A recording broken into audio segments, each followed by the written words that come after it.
The reason why you can't just stop is not because of a personal failing or because there's something wrong with your brain or you're defective. It's actually because of a powerful psychological conditioning schedule called intermittent reinforcement, which is a normal, healthy function of the human brain. But in our modern world, which is packed full of stimulation and is designed for dysregulation rather than regulation, it's very easy for this healthy, functional part of our brain to go into overdrive. You see it in gambling, doom scrolling on social media, and gaming addictions. It's one of the big reasons why we get so hooked. Intermittent reinforcement is what happens when rewards are given sporadically and unpredictably instead of on a consistent schedule. This is what gets us hooked on things like gambling, social media, gaming, eating. It's the anticipation of what we might get from engaging in that behavior that keeps us coming back.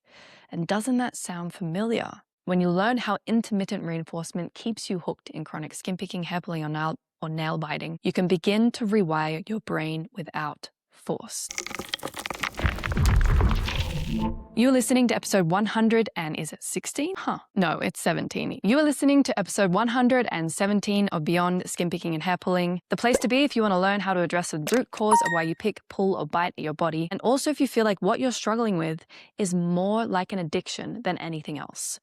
My name is Rafaela Marie. I'm your host. I healed from 15 years of chronic skin picking through addressing the root cause and treating it like an addiction, and I share absolutely everything I know with you on this podcast so that you can heal like I did. And as one of my dear listeners, I want to invite you to a very unique opportunity to share your story with me. Not only that, but then to also receive insight and guidance on what you can do right now to take steps forward in your healing journey. This is a space where you will feel deeply seen, heard, and understood. I've had so many incredible calls recently, and it is truly amazing to be able to meet you in person, firstly, but also to be able to give you the support that I wish I had received when I was struggling. If you want access to that, if you want to share your story with me, go ahead and click on the link in the show notes. I came across intermittent reinforcement a couple of weeks ago when I was doing some reading for another episode, and it just explains so clearly why we can't just stop chronic skin picking, hair pulling, and nail biting. And my intention behind sharing this with you is that you can stop judging yourself so much, stop feeling like you're broken, like there's no way forward.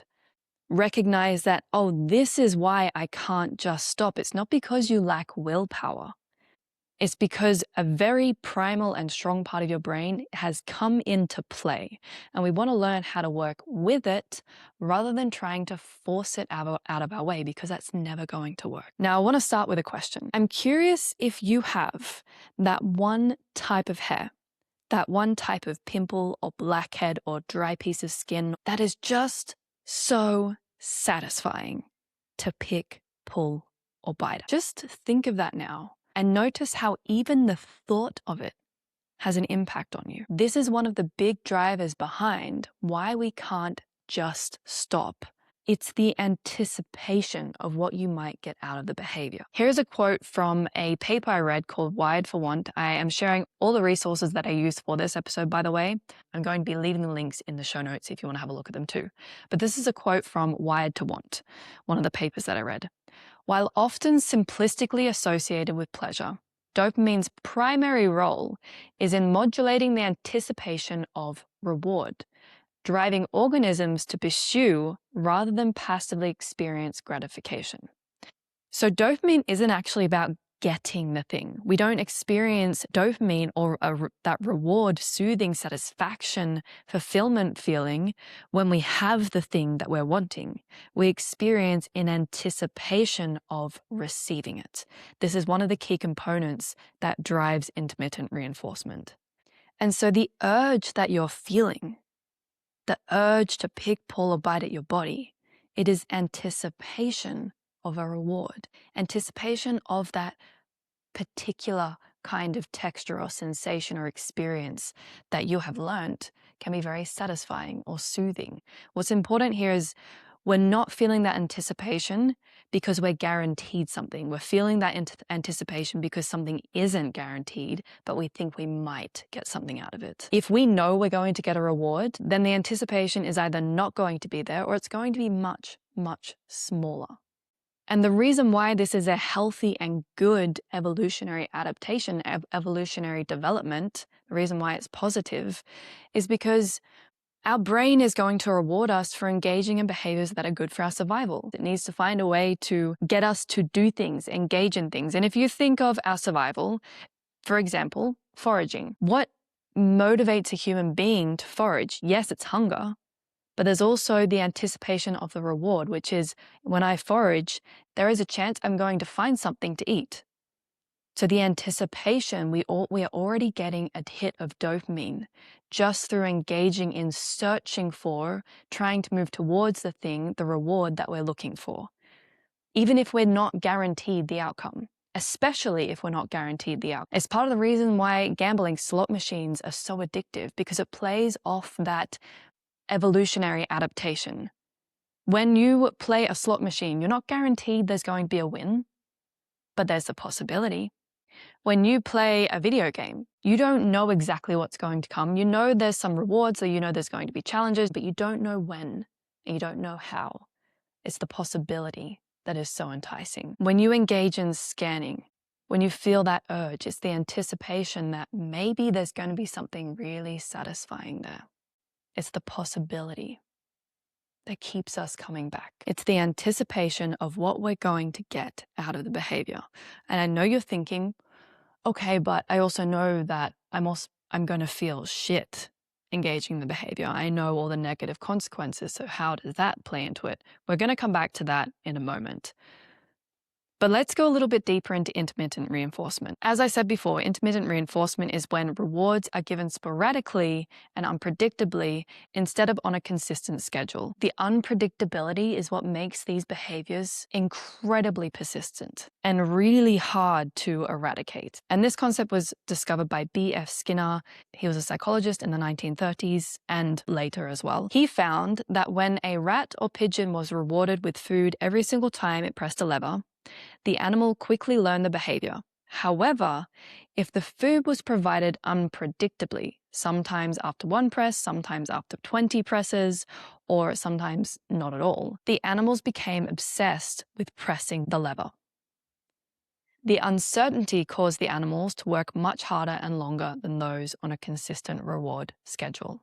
It's the unpredictability that makes us obsessive.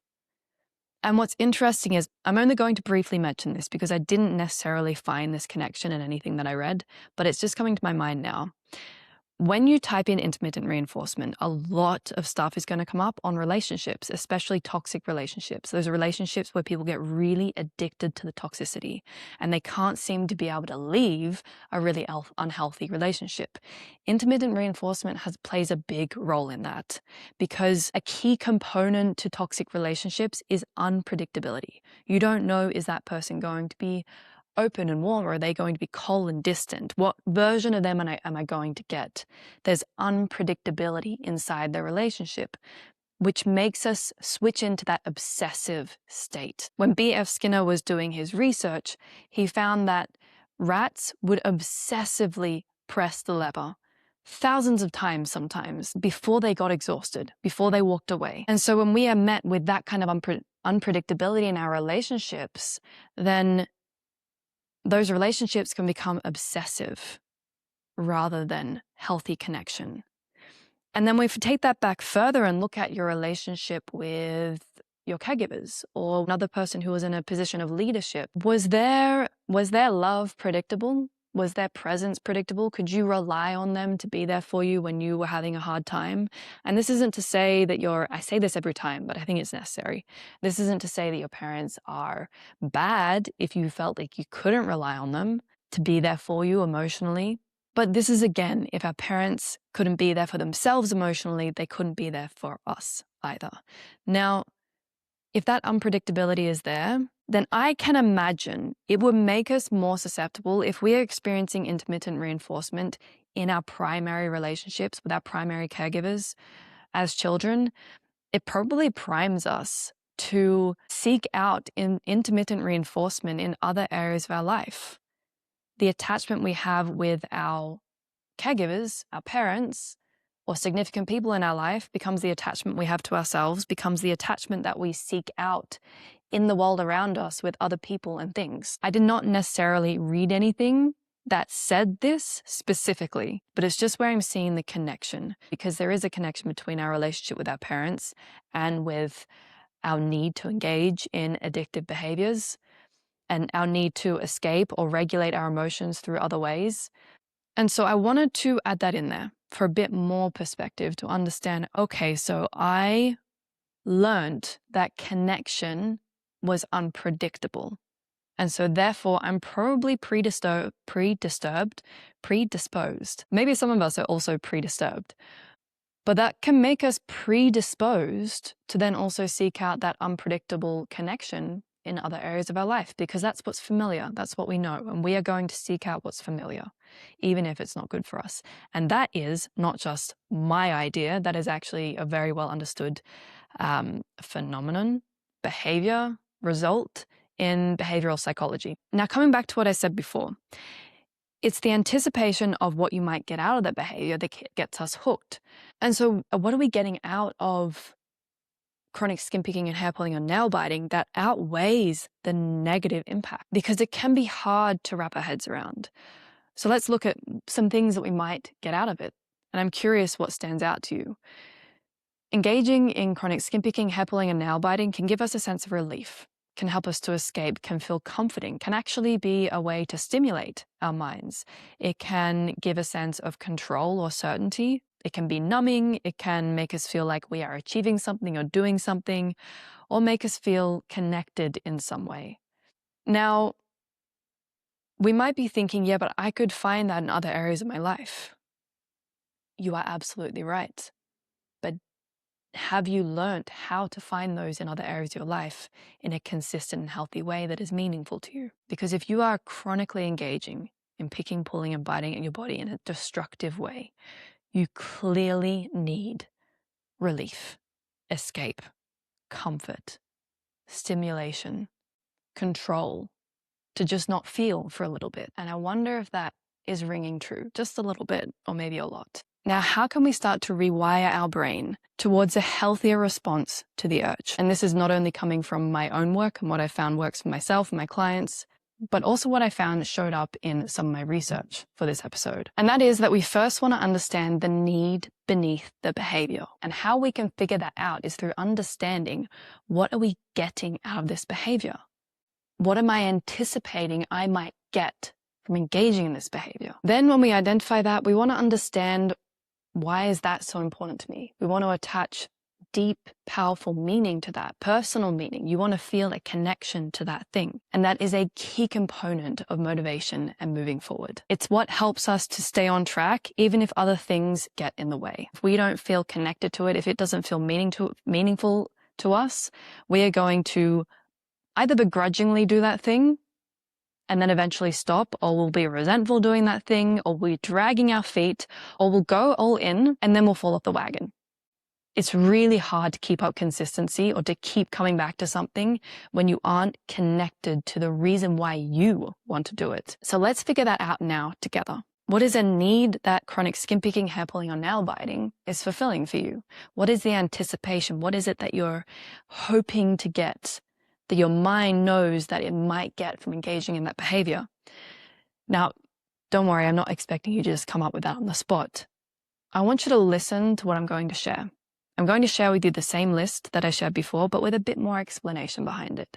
And just listen and notice what calls to you the most, what stands out to you the most, maybe what pokes at something in your chest or your stomach. And whatever that thing is, just hold on to it and keep it in your mind, because then we're going to take this a few steps further. And I put the list that I shared with you before into 4 different categories. Which one stands out to you the most? Category number 1, relief, escape, and numbing. Do you need a break to rest, to just breathe? Do you feel like there's too much pressure and you wish you could just put it down for a moment and stop? Category number 2, connection and comfort. When was the last time that you felt soothed, that you took a breath out and felt like everything was okay?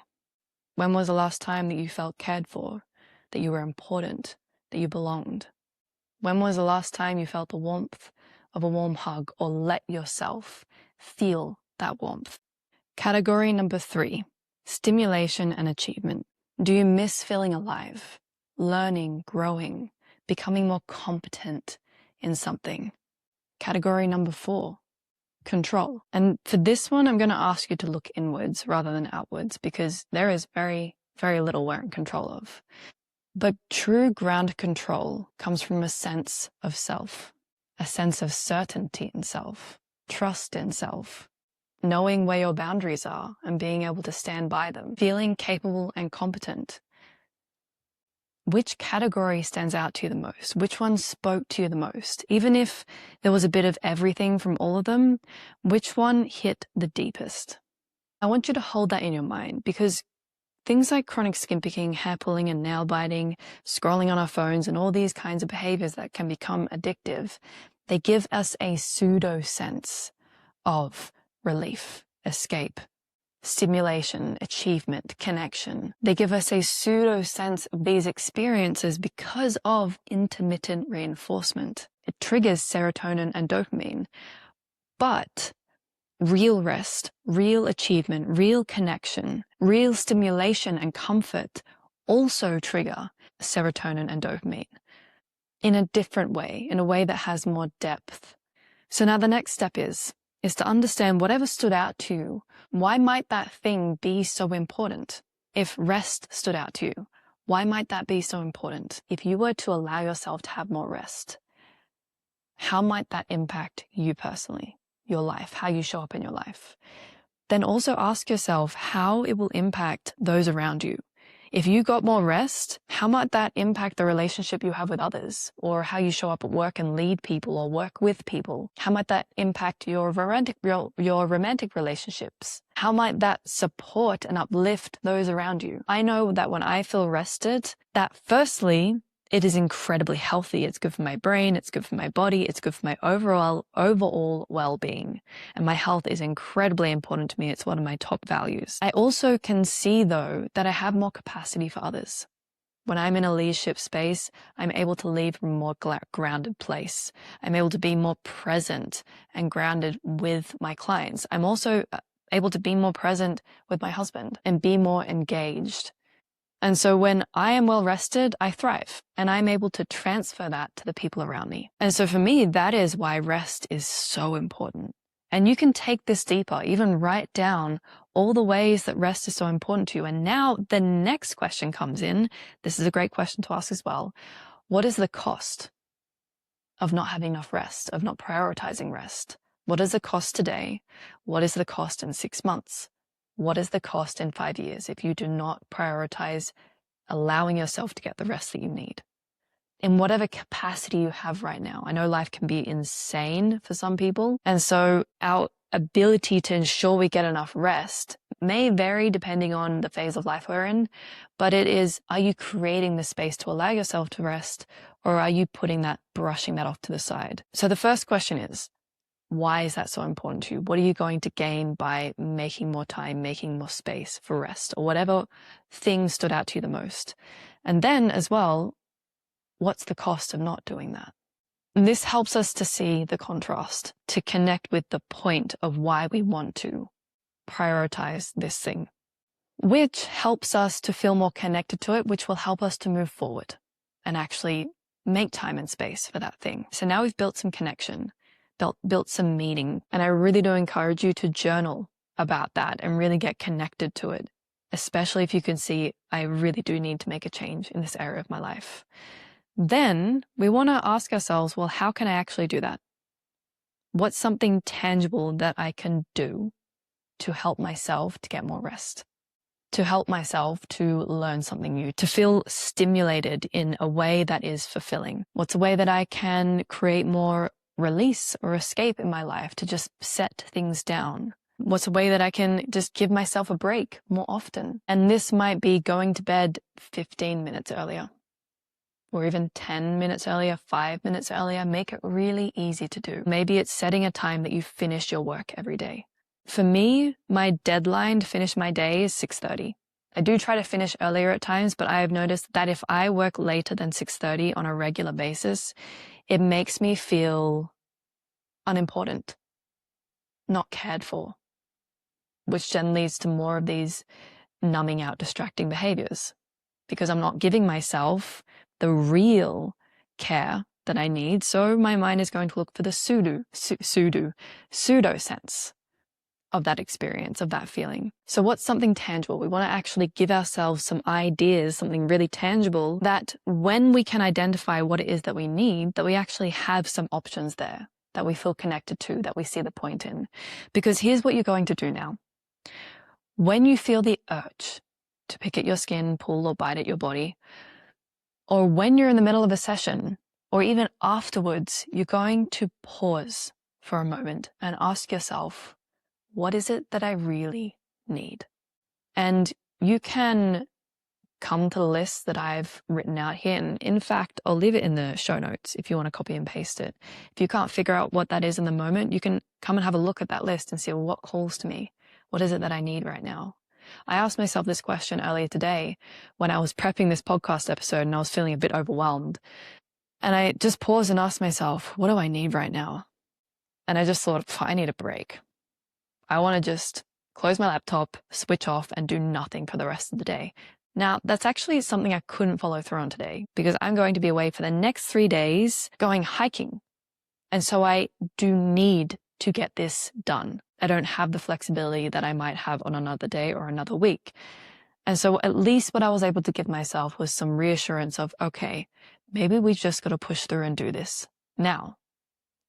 But then we get to really enjoy the next 3 days. And so while I still felt like, I just want a break, I also felt uplifted and like, I can accept that this is how things are in this moment. And it was calming. This is how we can begin to rewire our brain, is that when you feel the urge during a picking session or after a session, you ask yourself, what is it that I actually need? Identify what is it that my mind is searching for? What is the anticipation? What am I anticipating getting from this behavior? And when we identify that, we identify the need that is going unmet in our life or within ourselves. When we can identify that, we can start to use that to look at our life and see, well, where am I not really showing up for myself? Where am I not really caring for myself? And when we can identify that, then we can find something tangible that we can do to make a change. This is how you can use chronic skin picking or hair pulling or nail biting as a tool to help yourself heal, not just the behavior, but your life as a whole, to make your life more fulfilling and grounded and calm and just abundant. These chronic behaviors are not the real problem. They're a symptom and they're an indication. They're like a little trailhead that will lead us to the solution, the core, the roots of how to heal the root cause of these behaviors. We know by now that just stopping is illogical. The real path is to start to rewire our brain. And this is one of the very effective ways that we can do that. I had a moment like this. I've told this story many times in this podcast, so I'll just say it briefly, is one of my worst relapses. I had the realization that it was anxiety that was fueling the need for me to pick at my skin. And so that was a moment where I realized, okay, what's something tangible I can do? I can't just stop, but I can find ways to help myself better handle anxiety. That was a path forward. And it's lots of little moments like that that have brought me to where I am today. And it's also how I help my clients as well. But the thing is, if we have nothing tangible and we think, okay, so I need a break, but we haven't thought of any way that we can actually give ourselves a break, we haven't set ourselves up to know what to do when we have that information, it's going to be harder to follow through on that if you don't have anything in mind of how to do that. If you're not very good at giving yourself a break, sit down and journal on these things that I've just asked. And I will leave the questions and everything in the show notes for you so you can copy and paste them. And then write down some things that you can do, some really tangible things that you can do, simple, easy things that you can do, and experiment, because you're probably not going to get it right the first time. You're going to give it a go. It might work well for a little while, and then it might not. And maybe all you need to do is return to it, but maybe that thing just isn't a thing for you. It's an experiment of getting to know ourselves, getting to know what works works, what doesn't, how we can tweak things. It's almost like you're sewing the most comfortable item of clothing, the most comfortable outfit you have ever created, that has ever been created, and it has been created solely for you. But it requires us to adjust it on a regular basis, especially when we're in different phases of life. You see, your brain is functioning exactly as it should. There is nothing inherently wrong with you. And in this overstimulated, dysregulated, dopamine-driven world, it is so understandable that this part of your brain has been somewhat hijacked, has become overused, overstimulated. And now you have a way to work with that does not require force. Work with your mind, work with your brain. There is so much more that you can do and you're capable of. There's so much more of you to be expressed and brought into this world. Allow yourself to explore and get curious. No, you are not broken. You are a wonderfully complex human being. And it's such a privilege to get to know you.